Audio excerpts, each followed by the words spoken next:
Estás viendo el Canal 2, el canal de nuestra gente.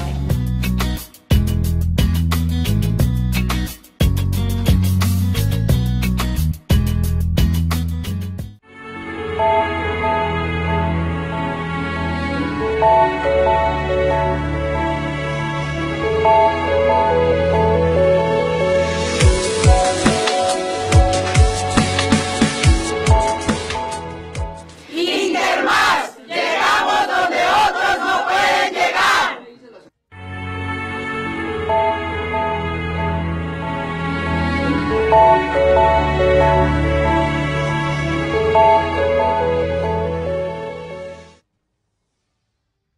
ACOGA, generadora de compromiso y confianza, promoviendo la inclusión, la integración, liderazgo y la participación del clúster de la gastronomía, la cultura y el turismo. ACOGA, Asociación Colombiana de Gastronomía. Ella sonrió al ver tus primeros pasos, te enseñó a caminar firme y te acompañó en cada camino. Ahora tú puedes regalarle los mejores pasos de su vida, haciéndola sentir cómoda, bella y elegante. Calzado Rómulo acompaña a nuestras madres, ofreciendo el verdadero bienestar para sus pies. Transportes especiales ACAR. Confianza en la vía, con sentido social.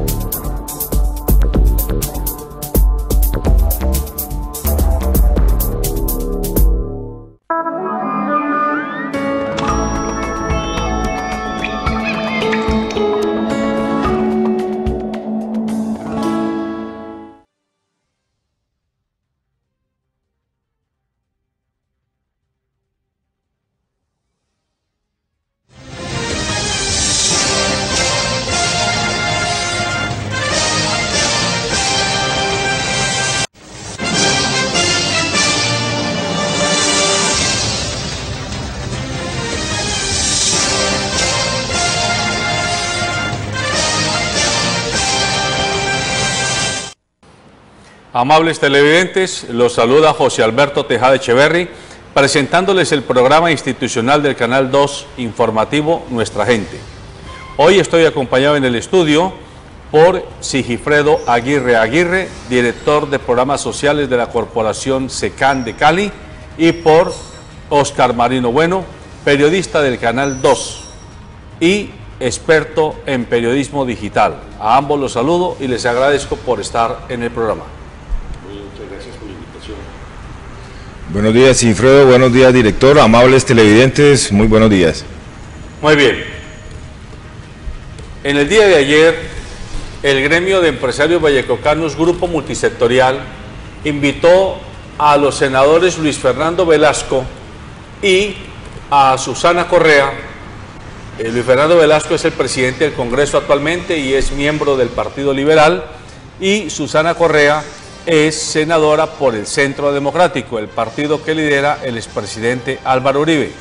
Los invitó a un foro con los directivos del gremio para conocer de manera pedagógica qué significa lo que se está aprobando en el Congreso o qué no significa lo que se está aprobando en el Congreso.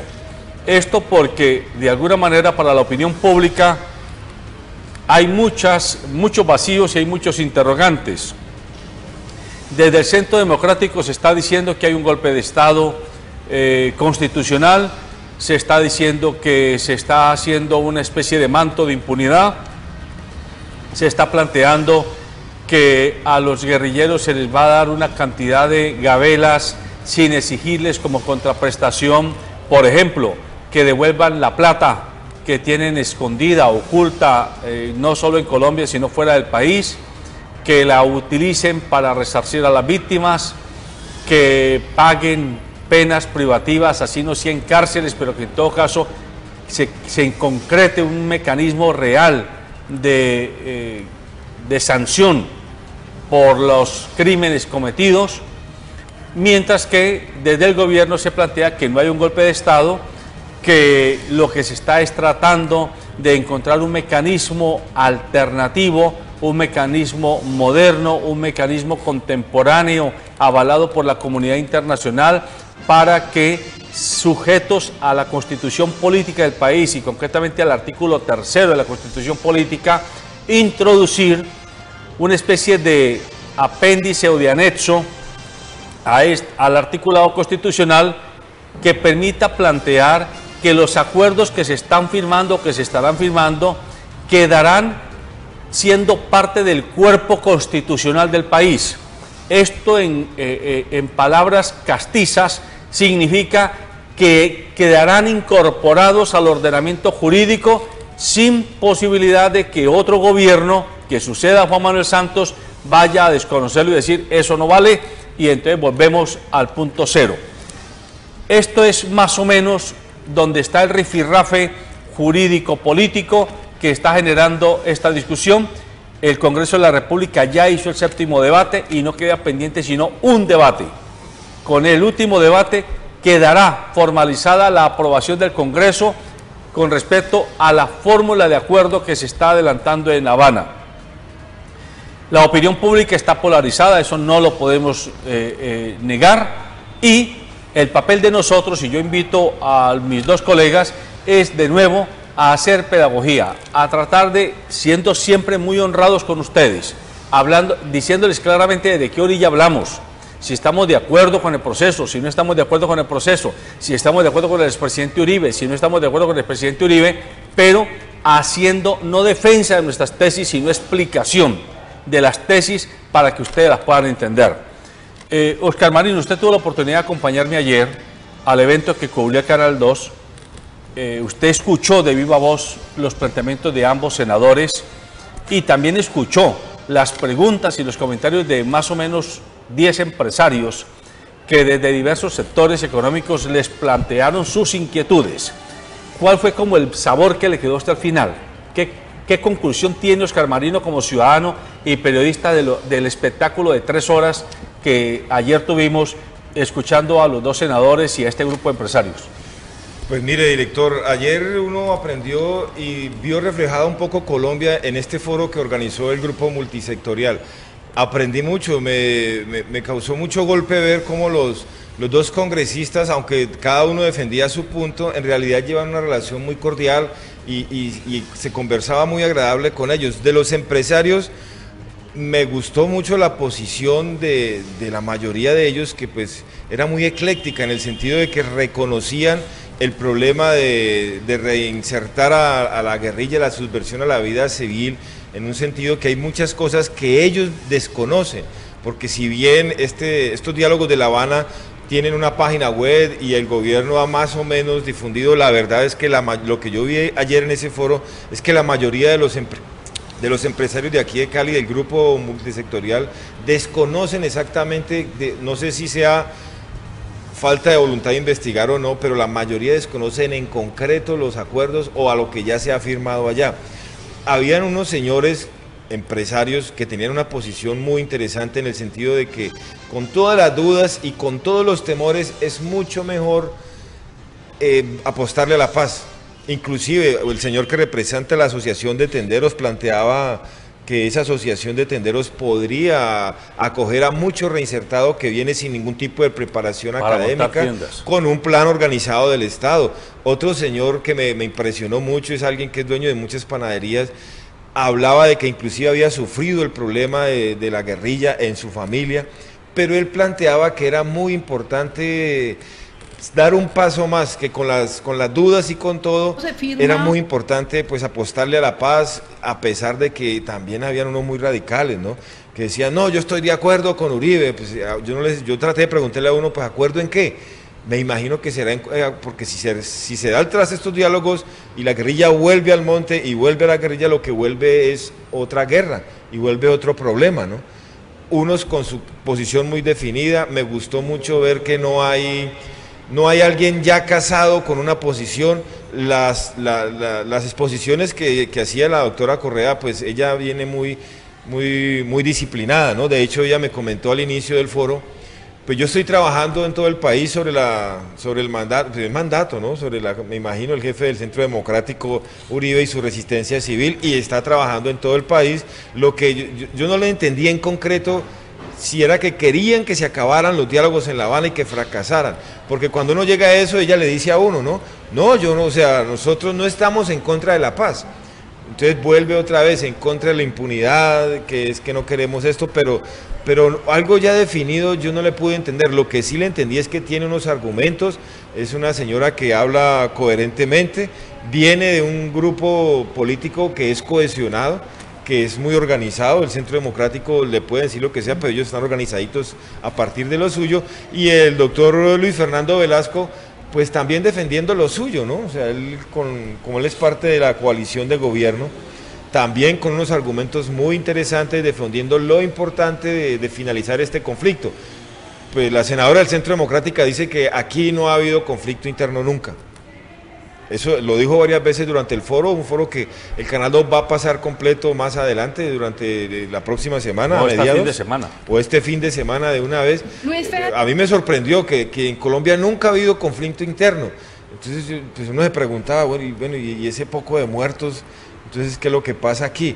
Es defendiendo la postura, porque pues aunque ese tipo de política en Colombia, doctor Tejada y Sigfredo, a mí me causa temor, es ese tipo de política alrededor de un gran líder, alrededor de un gran mesías. Yo quisiera que en Colombia algún día hayan grupos políticos alrededor de lo colectivo, que no sea lo que dice una persona, porque ahí está el peligro de los fanatismos. Si ese gran líder dice tírense por un barranco, y como ya todos están obligados a hacer lo que dice el gran líder, ese es el peligro de los grandes líderes. Y entonces uno escucha a los senadores del Centro Democrático en la televisión, y cuando los conoce de viva voz es casi que repitiendo lo que dice el senador Uribe, ¿no? Es una vaina así súper, ¿cómo se dice?, vertical. Y a veces pues uno quisiera otro tipo de partidos políticos o otro tipo de política, ¿no? Donde se debata más, donde las decisiones sean colectivas. Es obvio que tienen una consigna y la están cumpliendo al pie de la letra, así usted le dé argumentos, como eran los argumentos que daba el doctor Velasco, de números, de cifras, del crecimiento económico, de las posibilidades tan grandes que se abren si se acaba este conflicto interno, sean 6.000 o sean 18.000 los señores de la subversión. Indiscutiblemente no va a terminar los problemas en Colombia, ni va a llegar la paz de milagro. Esas son cosas que son sabidas, pero terminar ese conflicto interno puede ser el inicio de que los colombianos nos veamos de otra forma. Esa no es la panacea, ni va a llegar la paz, ni se van a acabar los problemas de pobreza, como muy acertadamente decía la senadora Correa, ¿no? O sea, porque es que también tienen sus razones, pero es una confusión de conceptos, doctor Tejada. Sí, Fredo, el expresidente Uribe, cuando le responde al señor Timochenko una carta en la que lo invita a que se sienten tranquilamente a conversar sobre este proceso de paz, en su párrafo de entrada dice: la paz no está en discusión, están en discusión su eficacia, su sostenibilidad y el riesgo para nuestra democracia. O sea que Uribe está dejando claro que él no está contra la paz, sino contra el modo como se está agenciando ese proceso de firma del acuerdo. Ayer, pues usted no estuvo en el debate, pero pues conoce por información interna lo que aquí se ha comentado, pero además a usted le toca, como líder de la corporación en los temas sociales, conocer de viva voz el sentimiento de la gente en la calle, del ama de casa, del joven, del estudiante, del microempresario, etcétera.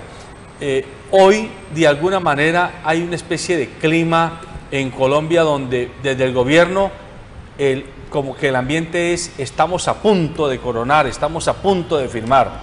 Y desde los grupos que le hacen oposición, liderados entre otros por el expresidente Uribe, es como de angustia. Bueno, ¿y aquí qué? ¿Qué es lo que se va a firmar? ¿Qué papeleta es la que vamos a firmar? ¿Y esto en qué va a cambiar o para qué va a servirle al país? Su comentario, por favor. Esta situación tiene, y ya se ha dialogado mucho sobre estos temas.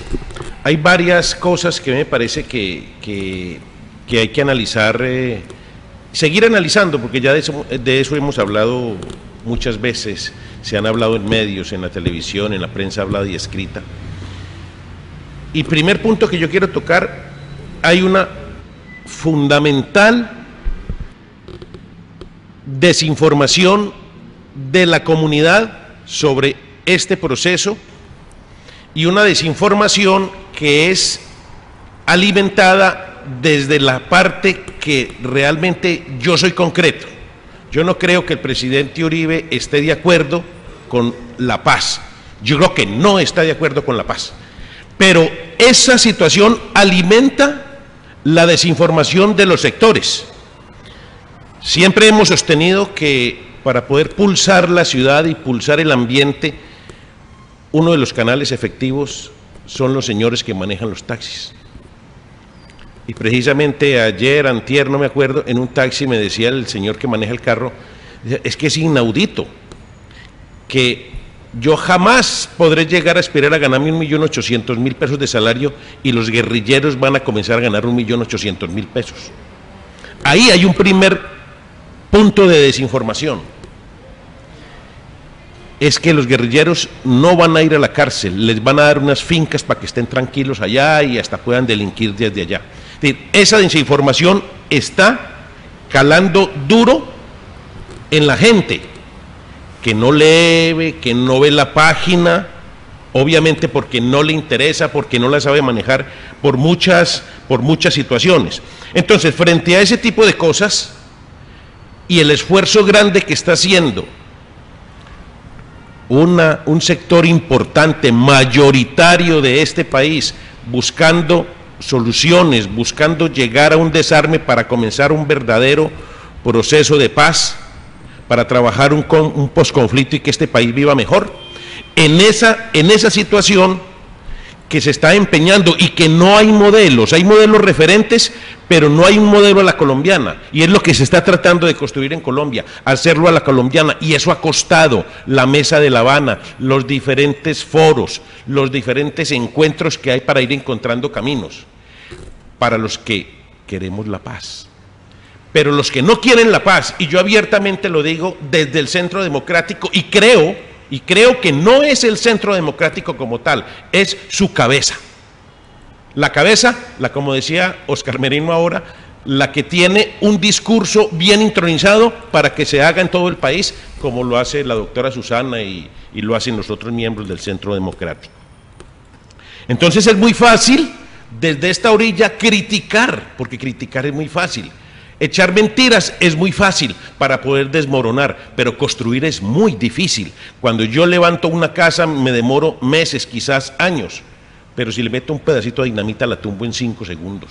Entonces es muy fácil criticar. Y quiero aportar 2 elementos. El primero fue la desinformación. El segundo elemento es que sin ser uno seguidor a todas las políticas y al modelo que se está implementando en este gobierno, hay que apoyar el proceso de paz. Pero uno ve 2 cosas muy importantes, donde hay un grupo de gente haciendo un trabajo y concertando, y por el otro lado hay es un caudillismo, y los caudillismos también son peligrosos en cualquier régimen, y pero fundamentalmente en la democracia el caudillismo es muy peligroso, porque el caudillismo tiene el peligro, como aquel pastor que hizo suicidar a muchas personas simplemente diciéndoles suicídense. Ese es el caudillismo. Entonces encontramos en que hay un bando caudillista que no quiere la paz y hay un bando que yo lo llamo el bando del gobierno, y en el cual todos estamos apoyando ese proceso. Que queremos es que realmente haya paz. Entonces hay una dicotomía ahí entre un sector guerrerista y otro sector pacifista y lleno de argumentos, como lo demostró ayer el doctor Luis Fernando Velasco. Bueno, para que los televidentes tengan un poco de más contexto sobre lo que estamos discutiendo, le pido a nuestro productor que nos ponga en pantalla un pedacito de lo que ayer planteaban los senadores en el foro con empresarios del grupo multisectorial, para que podamos contrastar un poco cuál es la posición de cada uno. El acuerdo que se está negociando en La Habana, cuando se firme, ¿ustedes creen que la gente que se muere en Cali o que se mata en Cali va a haber alguna muerte que no se vuelva a dar? O ustedes, le pregunto, si el acuerdo se firma, ¿ustedes creen, porque para Edwin también, porque Edwin tiene allí varias similitudes con José en respecto a lo social. No entiendo cómo ustedes pueden relacionar lo que se está negociando en La Habana con lo social de Colombia. Yo lo he dicho. Yo digo, cuando digo acuerdo entre comillas paz, es porque así se firmen las negociaciones de La Habana, que no va a haber paz. Para que haya paz, tiene que empezar porque haya igualdad de oportunidades en la educación. Y yo les voy a dar un ejemplo de este gobiernito o de esta ministra. Luis Fer, como siempre tan adorado, nos ha permitido hacer a la senadora Vivian Morales y a mí un debate de la educación en Colombia el 31 de mayo. Y nos pusimos a ver, porque hay un senador del Polo Democrático que nos quiere acompañar y nos pidió que si lo podíamos meter. Y nos pusimos a ver qué temas podíamos tocar y quién tocaba qué. Y empezamos con de 0 a 5. Sí, es un tema de bienestar familiar, pero también ahí hay educación. Seguimos con básica primaria, seguimos con bachillerato, seguimos con el PAE, seguimos con ampliación de cobertura, seguimos con niños que no están en el sistema y seguimos con educación superior. No hay un solo tema que no esté en problemas hoy. Solamente educación. Y el día que estábamos haciendo un debate en una comisión que es legal, que no es constitucional, a la cual pertenezco también, que se llama Ordenamiento Territorial, invitamos al ministro del Interior, él no llegó, pero llegó el viceministro, me decía, no, es que estamos llegando con educación de calidad a todos esos sectores de Colombia donde nunca tuvo presencia el Estado. Y le venga, viceministro, no le mienta a los colombianos. No le mienta. Y si no, usted dígame, y empecé a nombrarle sitios de las zonas que nadie conoce en Colombia, y dígame en qué departamento quedan. Si es que usted me está diciendo que están llegando a esos sitios con educación. Pero además le dije, en Cali, solamente en Cali, hay 30.000 niños que se quedaron sin entrar al sistema porque a la ministra por capricho le dio que los colegios privados no podían seguir con ampliación de cobertura. Yo entiendo y soy defensora de la calidad, porque tengo una hija que se va a graduar de los Andes y puede entrar a cualquier universidad a hacer especialización y me gustaría que todos los niños colombianos pudieran hacer lo mismo. Pero uno no puede en un momento dado simplemente cancelar unos colegios privados porque el percentil es muy pegado al límite y dejar a todos estos niños sin educación. Pero ese no es el problema. El problema es que fuera de estos 30.000 niños hay 80.000 que jamás llegaron al sistema. ¿Y eso es social? ¿Y el acuerdo de la negociación de La Habana nos va a traer algo de eso a la educación de Colombia? No. Entonces no nos engañemos. Una cosa es firmar ese acuerdo en La Habana y lo que puede repercutir en ese sentido. Y seguramente en lo que decía de los tenderos. Muy bien, ahí vimos un pedazo de una parte de la disertación de la senadora Susana Correa, las implicaciones de la firma del Acuerdo de La Habana en la vida real y cotidiana de los colombianos y concretamente en Cali. Vuelvo a usted, Oscar Marino. Ahora le vamos a pedir al productor que nos muestre un pedacito de lo que dijo Luis Fernando Velasco. Luis Fernando Velasco al final hizo una especie de cuestionamiento, nos hizo un cuestionamiento a todos los empresarios que estábamos presentes allí, y fue: ninguno de ustedes habló de cuáles son los escenarios soñados con el occidente y el Pacífico colombiano después del acuerdo. Háblenos usted un poco de cómo vio esa participación del senador. Pues es que la verdad de eso no se habló y las posibilidades son infinitas y todos los empresarios ven y él puso ejemplos, la región, o sea, como algo que es un todo, entender de que Cali es pacífico y que las posibilidades son casi que infinitas. Pero antes yo quiero hablarles sobre lo que decía la senadora Correa alrededor de que a la ministra por capricho se le dio por cambiar algunos de los colegios, que son los colegios privados, los que son beneficiarios de la cobertura en Cali, Eso no fue ocurrencia de la ministra, o sea, eso fue porque la Contraloría de Cali hizo unas observaciones alrededor de estos contratos sobre cobertura en la educación en Cali. Eso no fue porque sí, de hecho ellos presentaron un informe, ¿no? Sí, creo que eran 1.300 hallazgos hasta el 2011, 2012 de problemas que habían en el plan de cobertura de la educación aquí en Cali.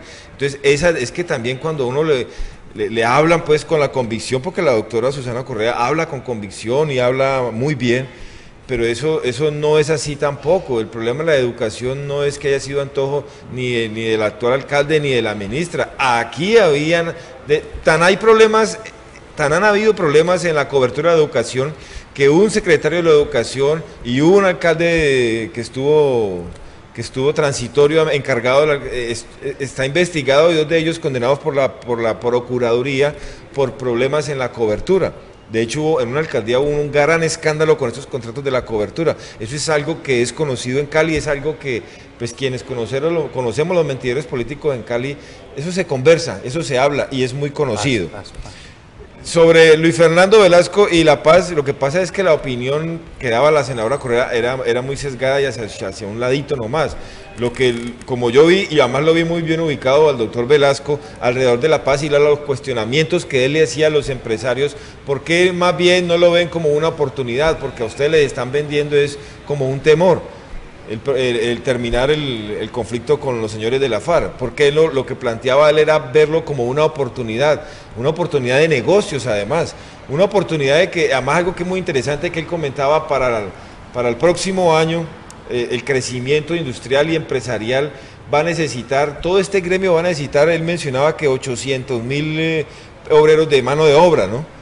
¿Y a dónde cree que va a salir toda esa gente? Si se llega a un acuerdo, es muy probable con el adecuamiento oportuno y el que debe ser, de aquí de estas personas reinsertadas, se puede hacer un trabajo muy bueno y de reinserción social muy interesante. De hecho, uno de los empresarios comentaba que con el proceso de paz que hubo con el M-19 se le dio oportunidad a muchos reinsertados. Yo no sé si usted recuerda qué empresario el que se paró y habló sobre eso, y que muchos de esos exguerrilleros se quedaron en esas empresas y hoy en día son funcionarios, o sea que la cosa ya ha funcionado. Si se le da la oportunidad al ser humano, la cosa funciona, pero también es cierto, como dice la contraparte, de que si se hace un acuerdo con la subversión, pero los elementos sociales que causan la inequidad social tan grande en Colombia siguen iguales, siguen incólumes, doctor Tejada, no va a pasar nada. Porque creo que el doctor Velasco lo mencionaba también, va a surgir otra guerrilla. Sí, Fredo.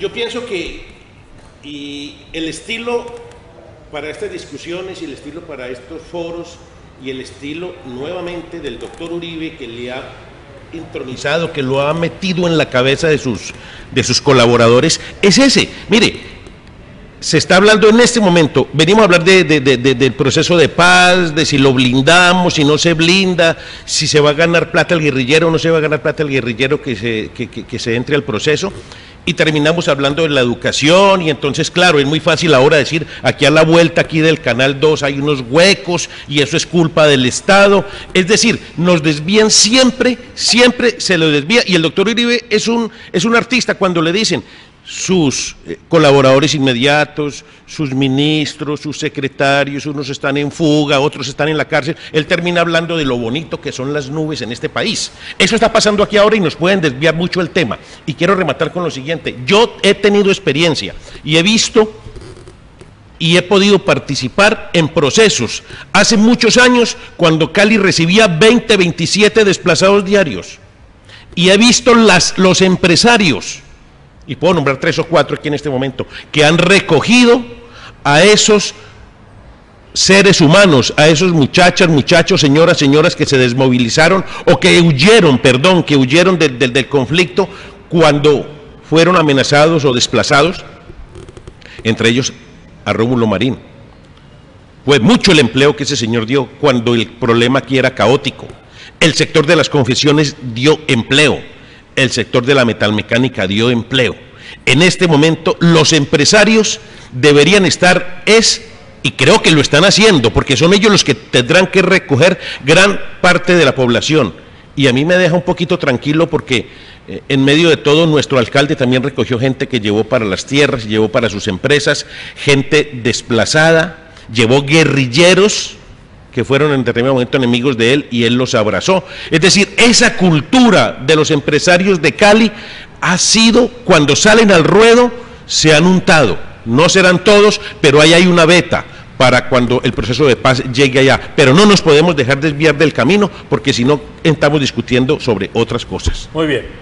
Antes de continuar, le pido a nuestro productor que nos muestre una parte de lo que dijo Luis Fernando Velasco, para que contrastemos las posiciones de Susana Correa y del congresista Luis Fernando Velasco.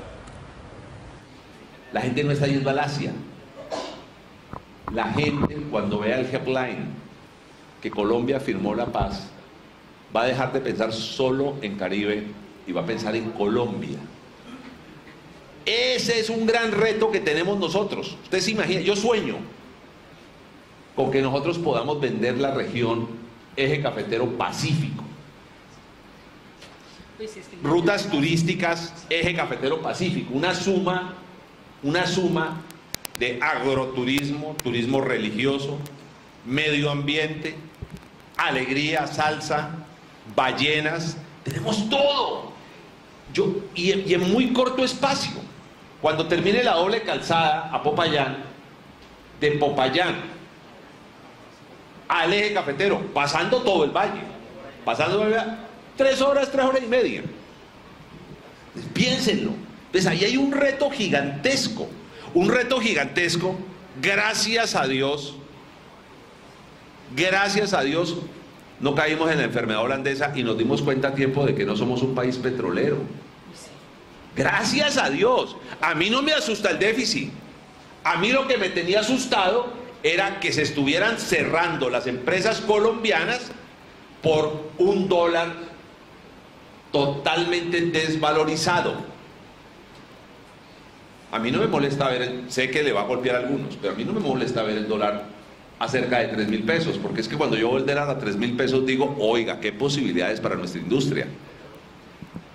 Si ustedes hacen un análisis, ustedes lo tienen, ustedes tienen análisis por regiones. La región a la que menos le ha pegado la crisis económica es ¿cuál? Pacífica y el Valle, porque nosotros no somos minerodependientes. O sea que las posibilidades que... Y sigamos. ¿Qué necesita el mundo? Comida. ¿Usted se imagina en el momento en que no tengamos el temor de un ejército confederado como las FARC secuestrando y extorsionando y que podamos recuperar espacios para producir comida? Somos una de las despensas del mundo para el 2050. Pues claro.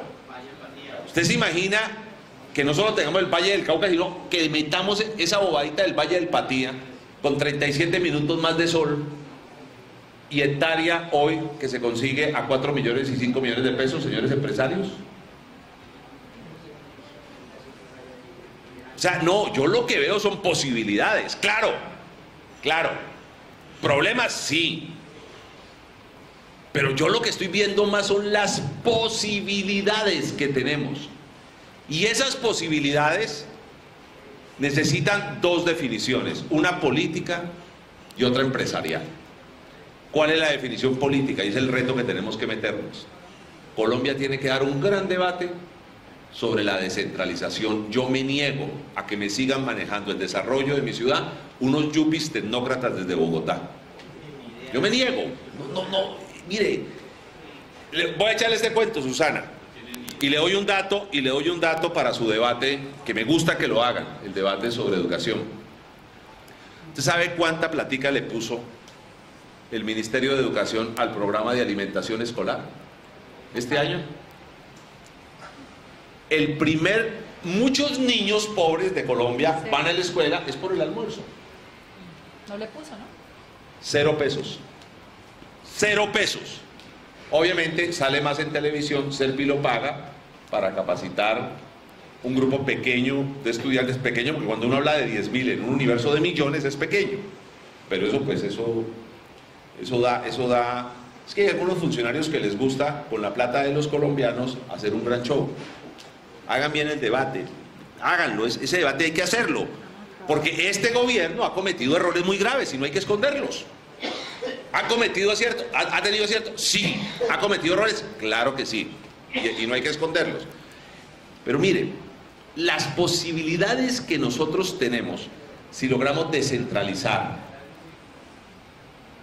si logramos generar equilibrios regionales en materia vial, señores, un solo departamento no puede quedarse con todas las autopistas de la prosperidad con 19 billones de pesos, mientras nosotros tenemos que estar llorando para conectarnos de Popayán a Chachagüí y necesitamos 2 billones de pesos porque no tenemos carretera.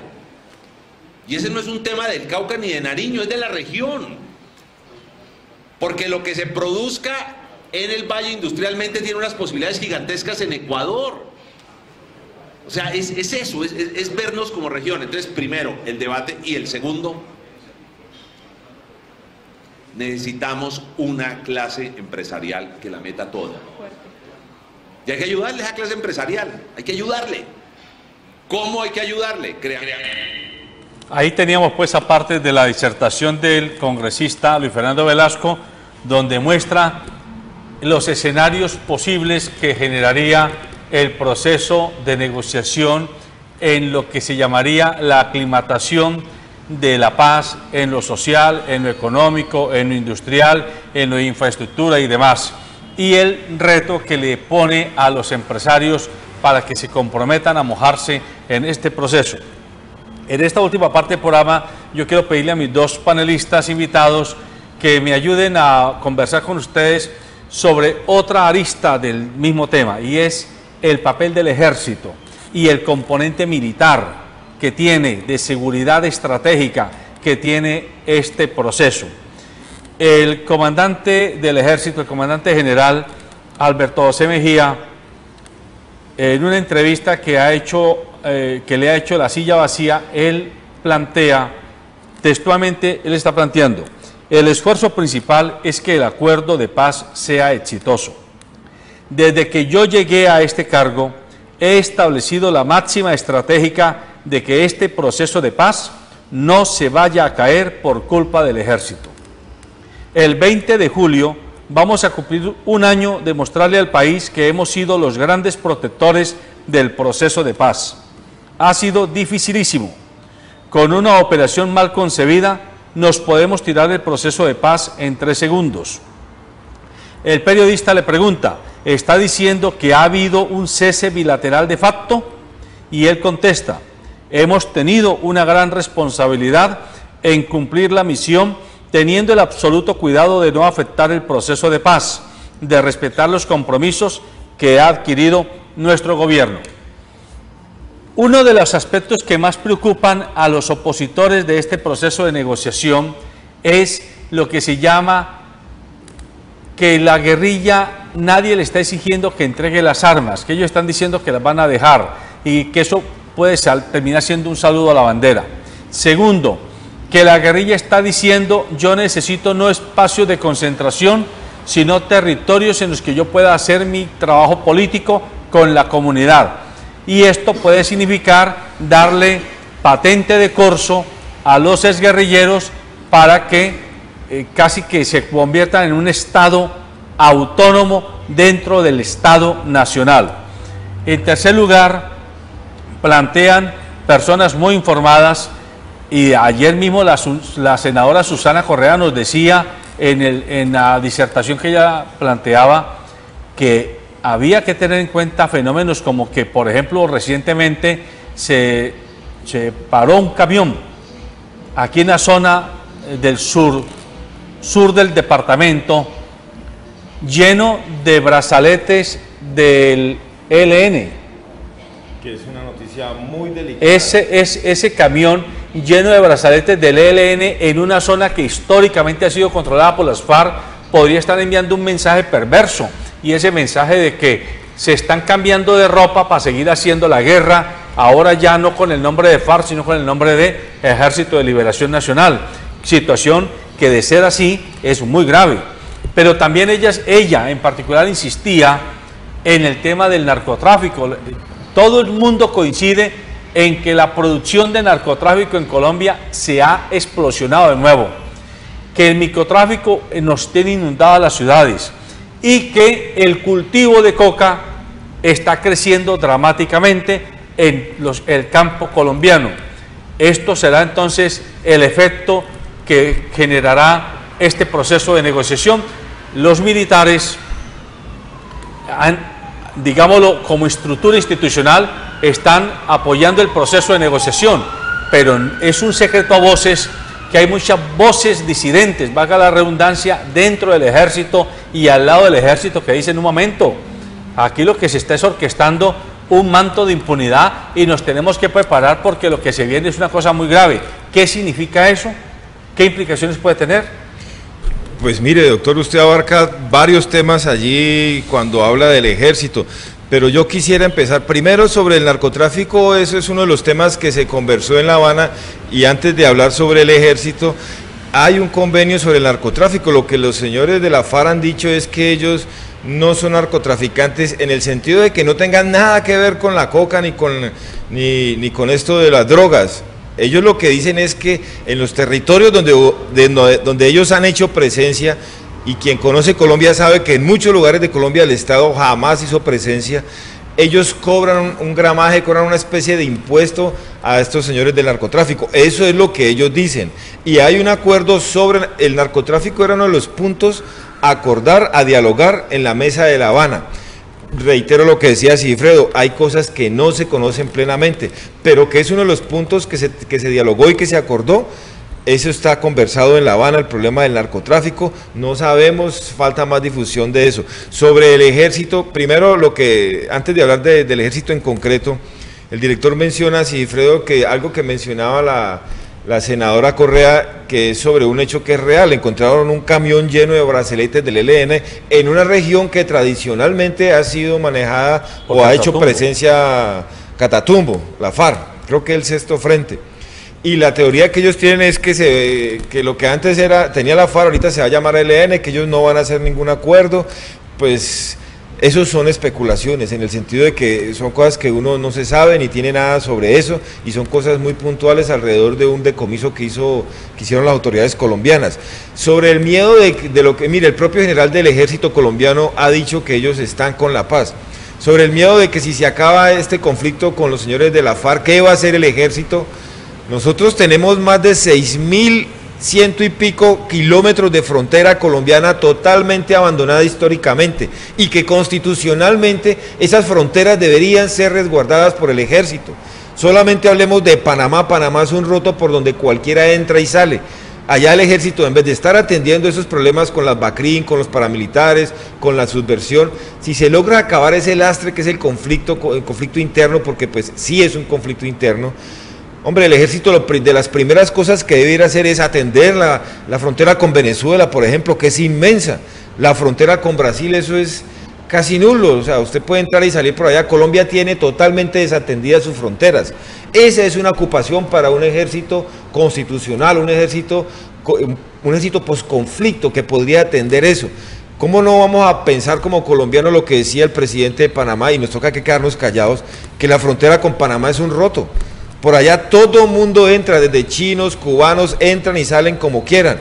Y allá haría falta la presencia del ejército. El ejército tiene esa función asignada por la Constitución que, no sé, doctor Tejada, nunca la hemos visto ejercida. Que la ejerzan. Así es.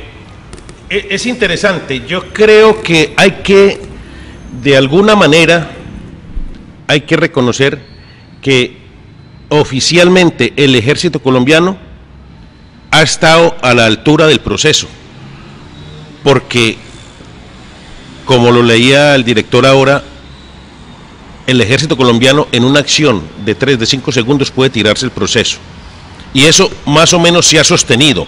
Allí vemos de que el ejército está haciendo una labor de seguir la línea y seguir el avance hacia buscar esa paz tan anhelada. El ejército entonces allí está cumpliendo. ¿Cuál es la labor? Constitucionalmente la labor es la soberanía nacional, las fronteras. Ahí hay mucho trabajo por hacer, pero van a quedar las BACRIM, va a quedar seguramente reductos del ELN, reductos de la disidencia de la FARC que no se acoja, y a esos hay que trabajarles. Entonces, primer elemento que quiero decir aquí, las fuerzas militares tienen campo para trabajar constitucionalmente, que no lo han hecho por dedicarse al problema interno. Segundo, que hay otra situación que me parece a mí que es importante, en los diferentes procesos de paz, desmovilizaciones, hasta donde conocemos la historia, la gran mayoría han cumplido. Lo que de pronto no ha cumplido totalmente son las sociedades, son los gobiernos, ciertos sectores de la sociedad que han practicado exterminio con quien se ha acogido a un proceso de paz. Entonces, yo no tengo ninguna duda de que una vez desmovilizadas las FARC, entran a ser un grupo, pues digámoslo entre comillas, peligroso para la sociedad porque van a hacer política. Y ellos de todas maneras tienen base social y tienen credibilidad en algunos sectores, que está menguada por la cuestión del narcotráfico y eso. Yo creo entonces que si hay un proceso, creo en la guerrilla, porque desde Guadalupe Salcedo, pasando por el M-19, pasando por los diversos procesos que se han dado, ha sido más bien una respuesta del Estado negativa hacia esa gente que ha entrado en esos procesos que ellos hacia el Estado. Y con las fuerzas militares yo creo que el papel que van a cumplir es bien interesante de aquí en adelante. Bueno, el comandante del Ejército sigue insistiendo en que parte de lo que implicará todo este proceso es no solo un ejército multipropósito, un ejército de roles múltiples, ya no solo en el tema del control de soberanía, sino también en el desminado, en el control territorial interno, en el trabajo de infraestructura, donde el ejército tiene mucho que aportar, pero él está haciendo una referencia que nos parece muy interesante. En el ejército colombiano hay más de 100.000 soldados llamados soldados regulares, pues soldados bachilleres y los regulares, que entran y pagan 24 meses de servicio y los soldados regulares que se quedan después de haber pagado el servicio. Pero él dice, de una manera, él reconoce, yo sé que lo que digo es políticamente incorrecto, pero casi que habría que decir que en Colombia el único requisito para ser soldado es ser pobre, y eso que lo diga. La autoridad del ejército simboliza muchísimo.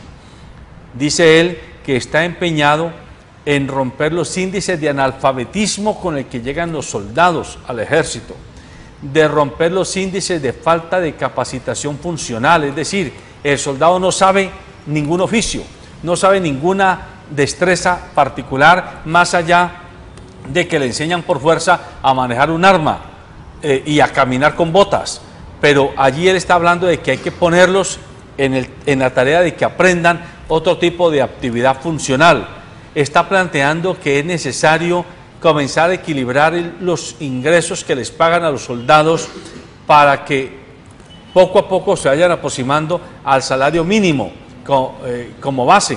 Hoy día el soldado que se queda en el ejército recibe una especie de mesada de 90.000 pesos, 90.000 pesos. Que eso es poco menos que nada, de los cuales dice él mismo, 50.000 pesos se los mandan a la mamá, la mayoría de los soldados, o sea que ellos quedan 40.000 para los cigarrillos, para cuando les toca hacer ¿cómo se llama?, en las noches. Las rondas. O sea, son situaciones que el colombiano de a pie no conoce porque nosotros no conocemos.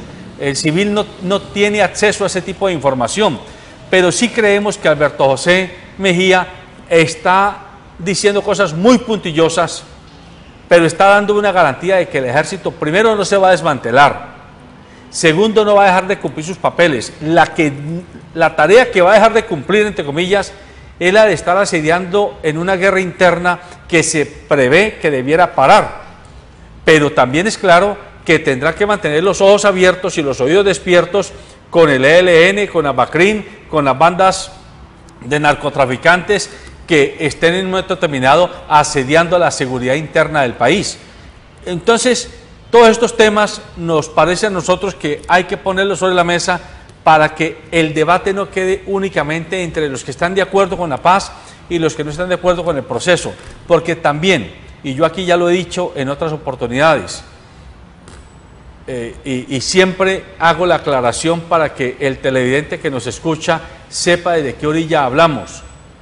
Nosotros políticamente no hemos estado cerca ideológicamente al pensamiento del expresidente Álvaro Uribe Vélez, pero este periodista por lo menos reconoce que es mucho mejor un líder político hablando claro y poniendo sobre la mesa su posición que un líder político haciendo confabulaciones misteriosas en recintos cerrados sin decir esta boca es mía ante los medios de comunicación y ante los foros nacionales. Yo creo que eso también hay que abonárselo a Álvaro Uribe, y quiero que ustedes en este 6 minutos que nos quedan nos den su apreciación sobre hasta dónde, no estando de acuerdo con muchos de sus planteamientos, es sano para el país que él haya decidido poner sobre la mesa, mire, esta es mi posición.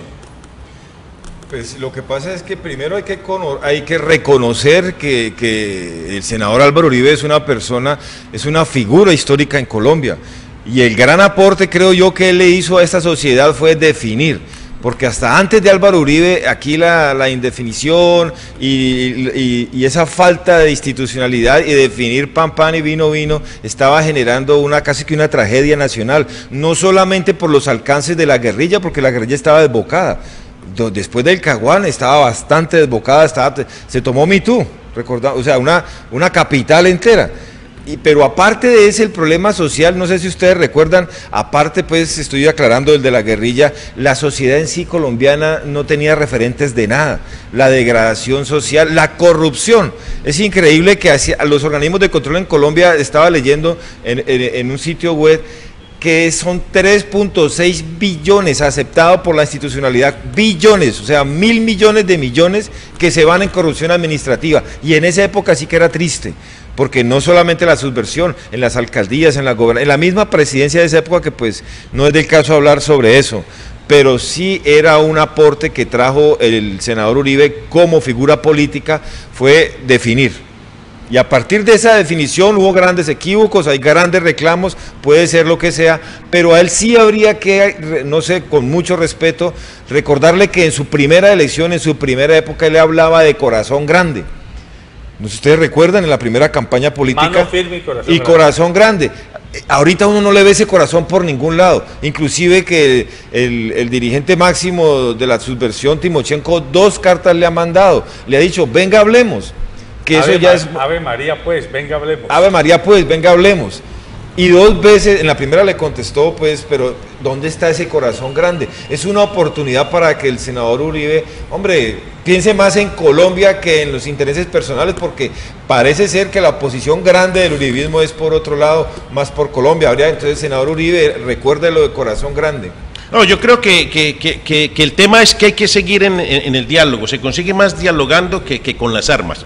Yo lo que veo finalmente aquí es que hay un porvenir por conquistar, hay esperanzas en este país es muy lindo, tiene 2 océanos, tiene gente buena y muy poquita gente mala. O sea, yo creo que la esperanza es lo que tiene que inundar nuestros corazones, más allá si este es paramilitar o no. Vamos a tener que entrar todos a empujar un solo carro, un solo norte, a tener un proyecto de nación, a tener un proyecto de país que nos sacará al otro lado. De pronto nosotros ya no lo vamos a ver, pero sí será la mejor herencia y el mejor legado que se le dé a los hijos y a los nietos de uno. Creo que ese es como la reflexión que yo haría aquí al final, en vez de estar discutiendo por qué dijo o qué no dijo, es qué horizonte se está vislumbrando a futuro para que podamos tener una vida mucho más digna y que este país sea un país que pise duro en el contexto global. Bueno, amables televidentes, yo quiero cerrar con una afirmación que Luis Fernando Velasco hizo ayer en el evento que hemos citado.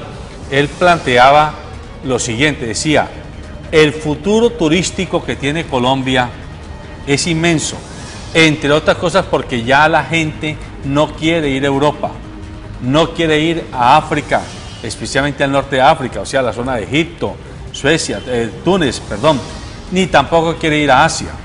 Muchas razones, las amenazas de bombas, de atentados. De hecho, por ejemplo, la noticia esta mañana de las agencias internacionales es que Europa se está preparando para la Eurocopa, que comienza ahora en el próximo mes de junio, porque hay amenazas del Estado Islámico de hacer atentados allí en las zonas de gran conglomeración humana. La gente entonces está dejando de mirar como destino de vacaciones ir a Europa y está comenzando a mirar a América.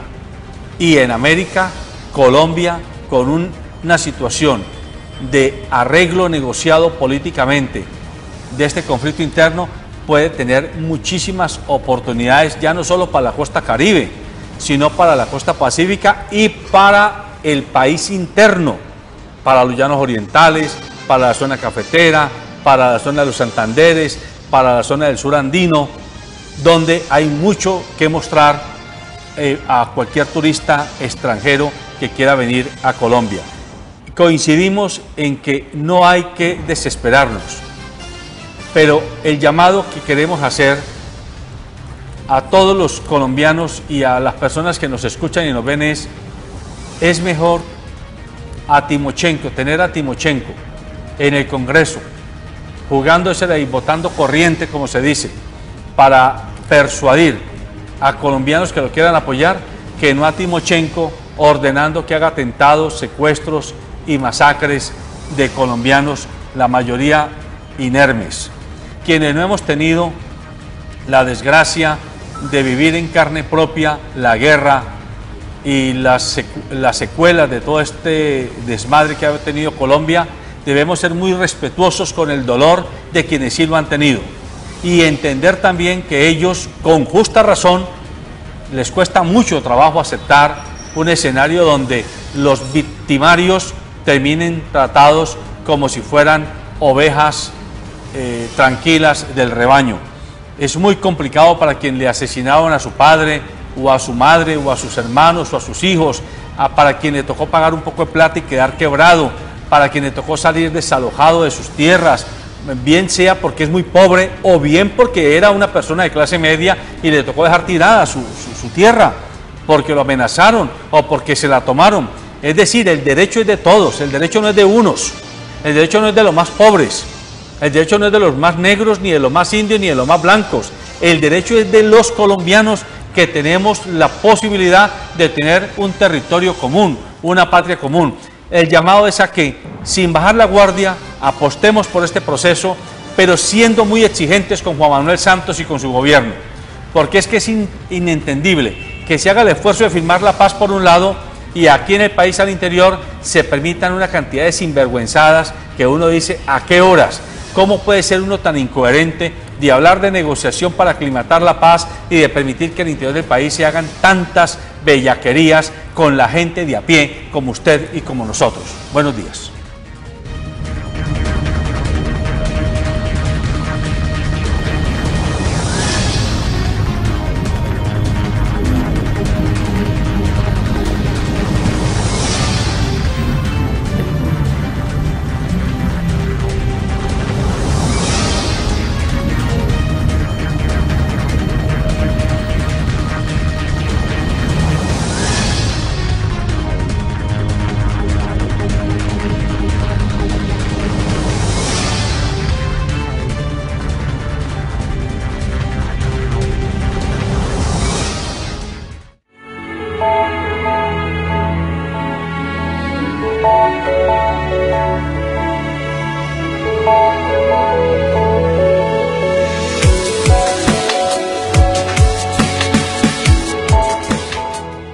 Intermás, llegamos donde otros no pueden llegar.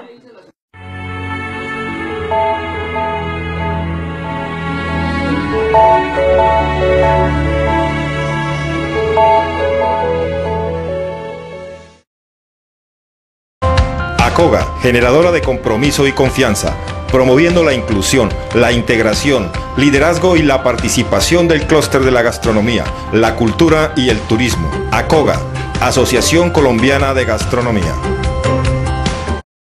Ella sonrió al ver tus primeros pasos, te enseñó a caminar firme y te acompañó en cada camino. Ahora tú puedes regalarle los mejores pasos de su vida, haciéndola sentir cómoda, bella y elegante. Calzado Rómulo acompaña a nuestras madres, ofreciendo el verdadero bienestar para sus pies.